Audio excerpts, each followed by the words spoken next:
নাতি নাতনিকে কি ভাই বলে ডাকা যাবে? না, নাতি নাতনিকে ভাই বোন বলে ডাকা যাবে না। এটা হলো বিশুদ্ধ মত, এবং এটাই কি বলতে হবে, কি বলতে হবে? নাতি নাতনি, সোজাই আমার নাতনি, আমার নাতনি। কি ডাকবেন? কি ডাকবেন তাদেরকে? বৎস, বৎস ডাকবেন।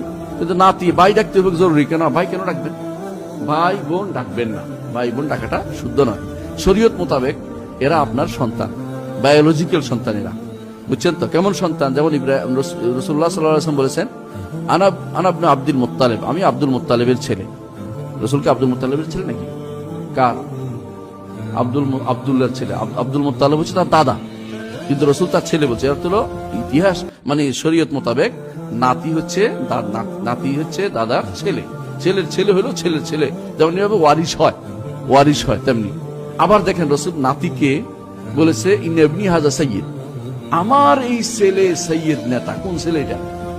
হাসান। হাসানকে বলছে আমার এই ছেলে। রসুলের ছেলে নাকি এটা? রসুলের কি? নাতি। তাহলে নাতিও ছেলে, এটা ছেলে হিসেবে আপনি ট্রিট করবেন, অভ্যাস করে নিতে হবে ধীরে ধীরে। আমাদের সমাজের এই জিনিসটা আমাদের ইসলাম থেকে আসেনি, অন্য কোনো ধর্ম থেকে আমাদের মধ্যে প্রবেশ করেছে। ভাই বলা, বোন বলা, এগুলি চলে আসছে।